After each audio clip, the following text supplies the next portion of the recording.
Chers amis et frères, je vous salue, vous qui aimez l'histoire. Nous allons poursuivre la série sur l'ouvrage du professeur Théophile Obenga, intitulé La philosophie africaine de la période pharaonique, 2780-330 avant notre ère. Voilà. Alors, ici, à la page 24, il a mis les signes de Médou Neche ou des hiéroglyphes. Et puis, il indique les objets présentés. Il indique aussi la translittération et puis aussi le son approximatif. Bon, mais je vais laisser la translittération et puis le son approximatif, je vais laisser ça. Vous voyez, ça risque d'être trop compliqué. Alors, les signes présentés, je vous les indique oralement. Il y a le vautour égyptien, roseau fleuri, double roseau fleuri, double trait oblique, avant-bras, petite taille, abréviation hiératique de la petite taille, pied, siège, vipère cornue, chouette, côte de gazelle, filet d'eau,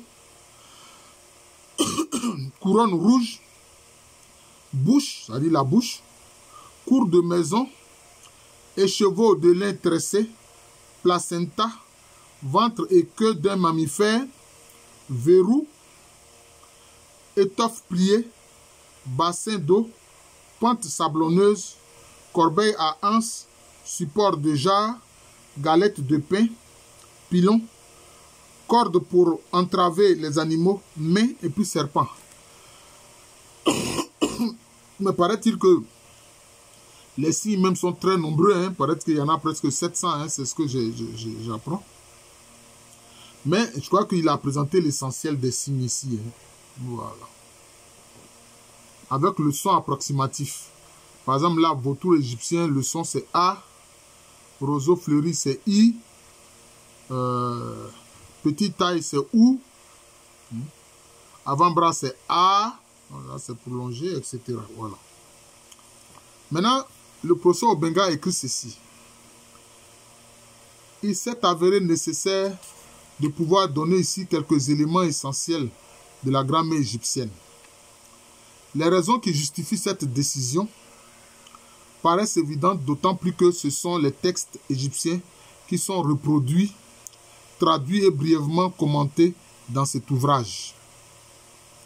Les phrases égyptiennes sont alignées sans aucun espace pour les séparer. Il n'y a ni majuscule ni signe de ponctuation.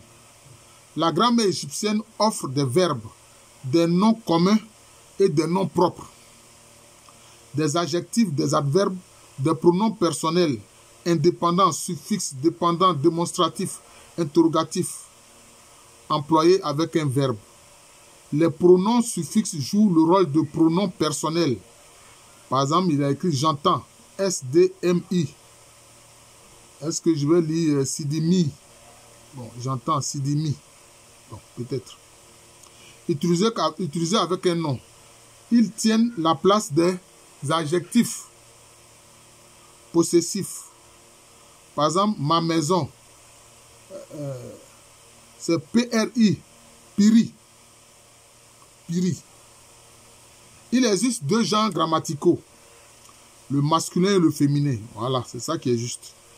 Les mots féminins se reconnaissent au signe galette de pain qui les termine. Exemple, SN, frère. C'est dans Sounou. Je peux lire ça, Sounou. Maintenant, Sounoutou, sœur. Voilà. Là, dedans, il y a une galette de pain. Dans le signe, il y a une galette de pain qui est représentée. Le pluriel s'exprime par la terminaison OU, comme dans cou. Ça se termine par OU. Comme dans le mot cou. Le pluriel, c'est comme ça. Voilà. Pour les noms masculins et pour les noms féminins, en général, le pluriel se reconnaît à 3 traits placés à la fin du mot. 3 traits tracés à la fin du mot, ça indique le pluriel. Il y a Neteru, Medjer. Ils ont traduit ici Dieu. Bon. C'est Necher, voilà, Necher, Dieu. Neteru, Negeru, ça c'est le pluriel. Bon, ils ont mis ici les dieux, mais en fait, les anciens Égyptiens croyaient en un Dieu unique. Hein. C'est-à-dire, ce sont les esprits, hein, les attributs divins, voilà, les attributs divins. Les articles définis et indéfinis, un, une, des, le, la, les, ne s'écrivent pas en égyptien classique.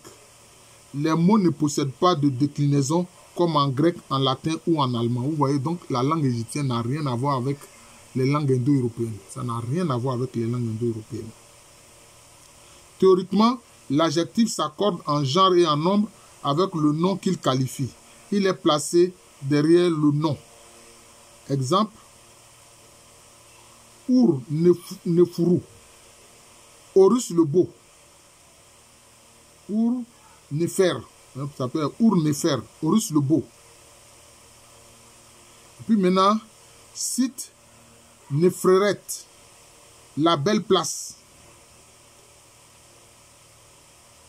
Voilà, maintenant où ils ont mis les belles ou parfaites puissances, c'est SHMW.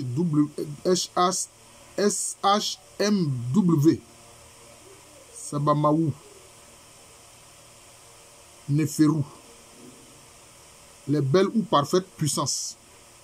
Il existe des phrases sans verbe, à prédicat adverbial, à prédicat nominal, à prédicat adjectival. Exemple, R-I-M, Ra là.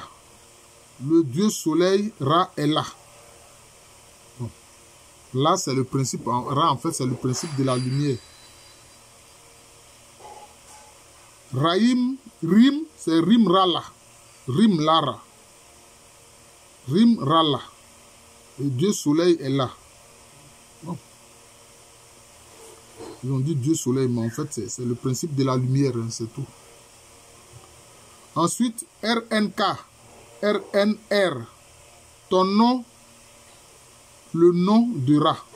Ton nom, le nom de Ra. Alors qu'en français, on aurait dit ton nom est le nom de Ra. Voilà. Ton nom est le nom de Ra. Voilà, c'est ce qu'il ajoute ici, c'est cela. Runu, K, Runu, Ra. Voilà. Je fais l'effort de mettre des voyelles à l'intérieur pour pouvoir traduire. Hein. C'est ce que je fais en fait. Nefer, oui, Tounou, Pounou. Superbe, c'est obélisque. Superbe, c'est obélisque. Voilà ce qui est écrit ici. Superbe, obélisque. Donc c'est NFR, WY, THN, PN. Voilà, ça c'est la translittération. Hein. Voilà. Superbe, c'est obélisque. La phrase avec verbe, la phrase verbale, suit un ordre rigoureux. Le verbe, le sujet, le complément d'objet direct, le complément d'attribution, enfin le complément circonstanciel. L'ami WBNR ou Ben Ra. Le soleil se lève. Mot à mot, se lève soleil. Se lève soleil. Voilà. Une autre traduction, le soleil se lève à l'horizon. Le soleil se lève à l'horizon. Ou Ben Ra M Ekbet. Mot à mot, se lève soleil dans horizon. Voilà. Et puis maintenant, il a mis la translittération hein, que je vais vous épargner cela, mais il y a une partie où il s'est mis Menou, Acha, N, Nekeru, Nebu, M, Topen. J'ai fait de nombreux monuments pour tous les dieux dans ce pays. Mot à mot, fait j'ai monuments nombreux pour Dieu, tous dans le pays ceux. Alors, c'est ça là. Ça correspond à une langue indo-européenne? Non. C'est-à-dire que mot à mot, voilà ce que j'ai dit. Le sens en français, c'est « J'ai fait de nombreux monuments pour tous les dieux dans ce pays. » Mot à mot, fait j'ai monuments nombreux pour Dieu, tous dans pays ceux. Excusez-moi.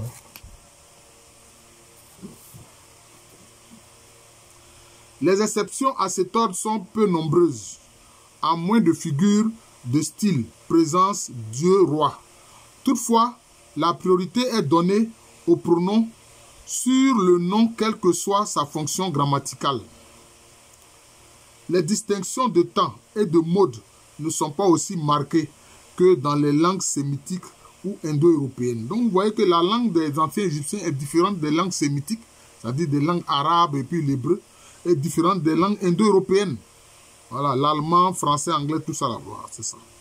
Les deux formes, NN, NEN et N et N, servent à obtenir la négation. Voilà. Il entend. N, S, D, M, F. Il n'entend pas. C'est-à-dire S, D, F, c'est il entend. N, S, D, M, F, il n'entend pas. Généralement, les pronoms démonstratifs suivent le nom. Topen, ce pays. Littéralement, pays ce.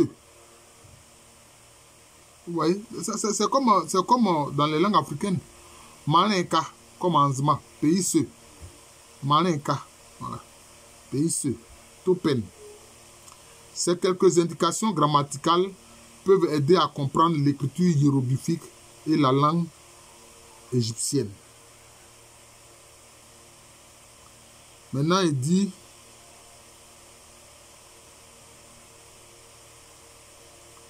en note infrapachinale, il a mis le peuplement de l'Égypte ancienne et le déchiffrement de l'écriture méroïtique. Paris, UNESCO, 1978. L'Égyptien ne pouvait être isolé de son contexte africain. Il était donc légitime de lui trouver des parents ou des cousins en Afrique. Très bien dit. Pour plus de détails, voir Sir Alan Gardimer, Egyptian Grammar, Londres, dans London, 1964. Voilà. Alors, je vais m'arrêter là. Donc, je vais vous présenter un pan de l'ouvrage du professeur Théophile Obenga. Voilà, nous allons donc poursuivre cette série-là. Moi-même, petit à petit, ainsi j'apprends un peu pour m'habituer un peu à ces signes des Médou Netché, c'est-à-dire les hiéroglyphes. Voilà, ici le professeur Alou Kwame René, professeur titulaire d'histoire à l'université Félix Houphouët-Boigny, université à Abidjan, c'est en Côte d'Ivoire, un pays situé en Afrique de l'Ouest.